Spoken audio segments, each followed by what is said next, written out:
El Señor esté con ustedes. Tu espíritu. Lectura del Santo Evangelio según San Mateo. Gloria a ti, Señor.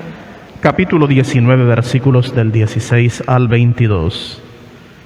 En aquel tiempo se acercó a Jesús un joven y le preguntó: Maestro, ¿qué cosas buenas tengo que hacer para conseguir la vida eterna?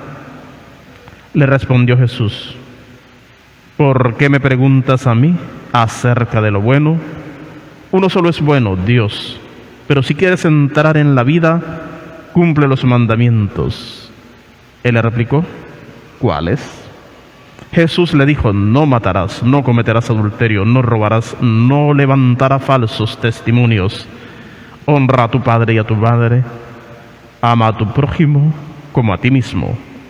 Le dijo entonces el joven: Todo esto lo he cumplido desde mi niñez, ¿qué más me falta?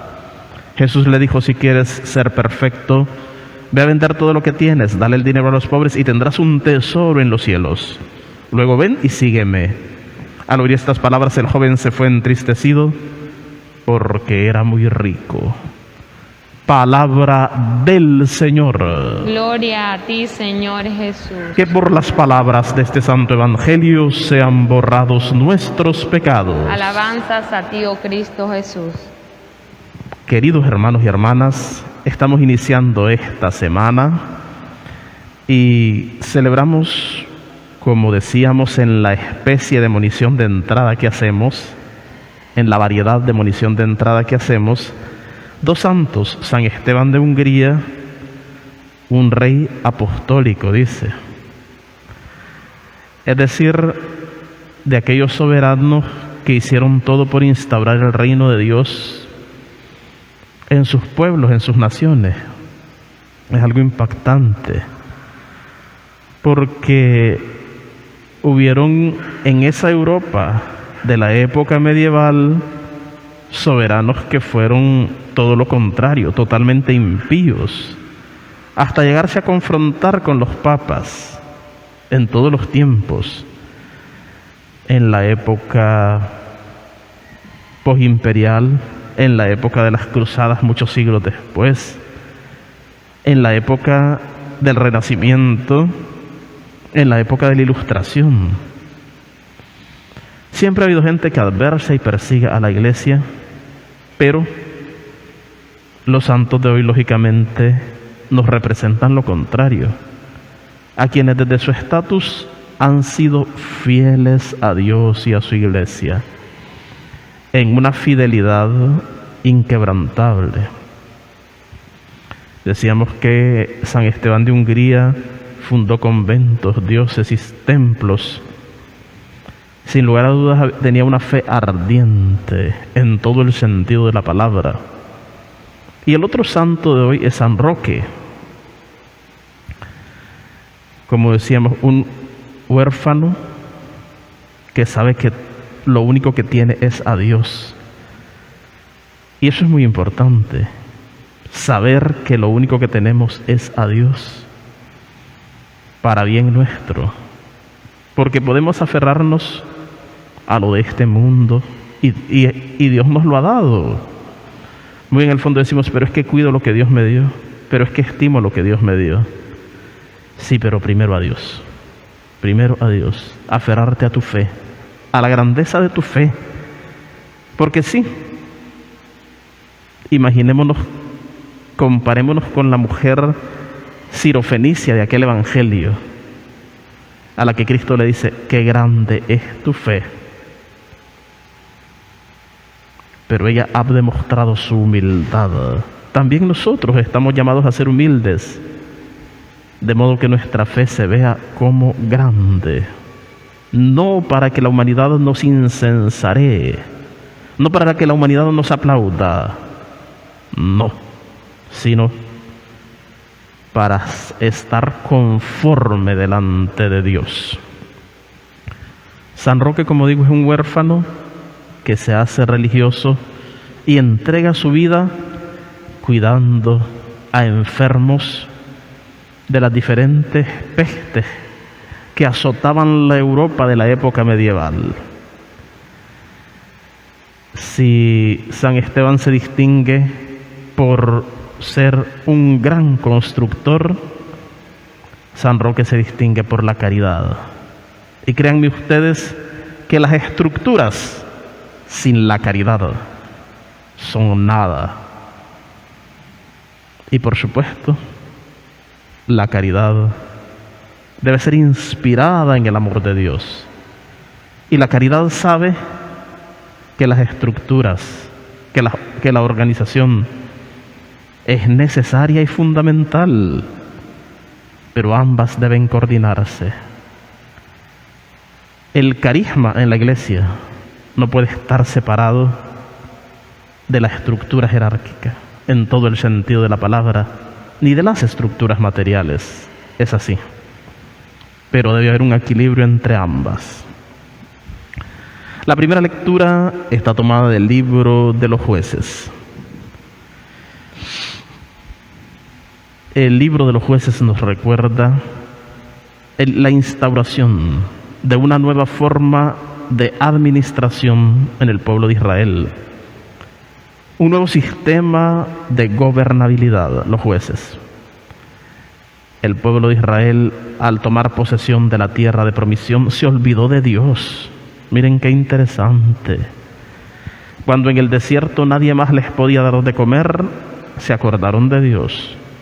A regañadientes, en forma de reclamo, pero se acordaron de Dios. Cuando se vieron dueños de la tierra de promisión, de aquella tierra que manaba leche y miel, cuando se vieron viviendo en casas que nunca construyeron, bebiendo agua de pozos que nunca excavaron y comiendo de viñedos y olivares que nunca sembraron, entonces se olvidaron de quien les había dado todo eso. Se aferraron a lo que Dios les había dado, pero se olvidaron de Dios. ¿Qué es eso? Pensar que te lo mereces todo. ¿Qué es eso? Olvidar tus orígenes. ¿Dónde estaba el origen del pueblo de Israel? En los limos del paganismo en Ur de Caldea, en los limos de la esclavitud en Egipto, y de ahí Dios los sacó, los purificó en el desierto para que no volvieran a caer en aquellos fangos, pero ellos lo olvidaron y se entregaron a los cultos idolátricos de los dioses llamados Baal y Astarte, ídolos a quienes se les ofrecían sacrificios humanos inclusive. ¿Se imaginan ustedes cómo desvirtuaron su propia dignidad de los ciudadanos del pueblo de Israel? Y ante ellos, ante semejante vorágine de maldad, Dios les nombra jueces para que conduzcan al pueblo. ¿Y para qué? Vuelvan al camino que Él ha trazado. El Salmo es el Salmo 106 al que hemos respondido: perdona, Señor, las culpas de tu pueblo. La segunda estrofa dice así: dieron culto a los ídolos y estos fueron para ellos como una trampa. Entonces entregaron a sus hijos e hijas en sacrificio a los demonios. Así estaba el pueblo de Israel en la tierra de promisión. Habían echado todo por la borda. Llegamos hasta las líneas del Evangelio. Si el centro de la primera lectura y del Salmo es la idolatría, la apostasía idolátrica del pueblo de Israel, el Evangelio nos da a entender cuál es la verdadera idolatría. Un joven se acerca a nuestro Señor y le pregunta: ¿qué tengo que hacer para alcanzar la vida eterna? Nuestro Señor le dice: cumple los mandamientos, y el otro le dice: los he cumplido desde niño. Era alguien bueno y era alguien interesado en la vida eterna, o sea, 2 veces bueno. Hay gente que no le interesa la vida eterna. A nosotros sí, por eso estamos aquí. A los que nos están viendo sí les interesa la vida eterna, por eso están ahí. Ha cumplido los mandamientos. Bueno, nosotros los miembros de la Iglesia Católica. Cumplimos los mandamientos desde el día de nuestro bautismo. En ese sentido estamos casi igual que este personaje. Pero cuidado, no nos atengamos. No pensemos que porque somos la única iglesia, ya estamos salvos. No pensemos que porque estamos bautizados y desde nuestro bautismo pertenecemos a Dios, ya estamos salvos. Nos falta poner de nuestra parte. Y por eso le dice el Señor: si quieres ser perfecto, anda, vende todo lo que tenés, dale el dinero a los pobres y tendrás un tesoro en el cielo. Luego ven y sígueme. Para nosotros el seguimiento significa renunciar a las cosas que nos separan de Dios. Hay cosas que nos separan de Dios, aún hoy. Hay cosas que no nos hacen ser tan agradables a Dios. Solo nosotros las sabemos. Les puedo decir que solo nosotros las sabemos. Nosotros y Dios. Eso es bueno. Y bien, este hombre del Evangelio idolatra lo que lo separa de Dios. Y por eso cuando le presentan la propuesta, da la media vuelta entristecido y se regresa. Como les digo, desde los tiempos de este Evangelio hasta hoy, los ídolos que ocupan el lugar de Dios en la vida de los mortales son a veces el dinero, a veces el poder, a veces el placer, a veces la tecnología y a veces el dolor. Es ilógico, pero a veces la humanidad idolatra el dolor.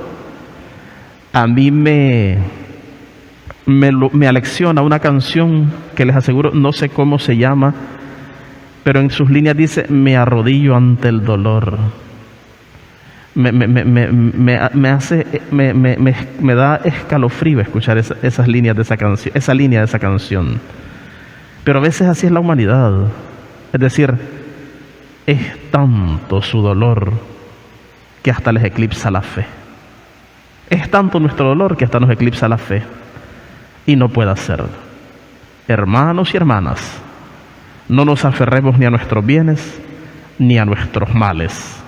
Aferrémonos a Dios, porque Él es quien nos ama y Él es quien nunca nos va a fallar.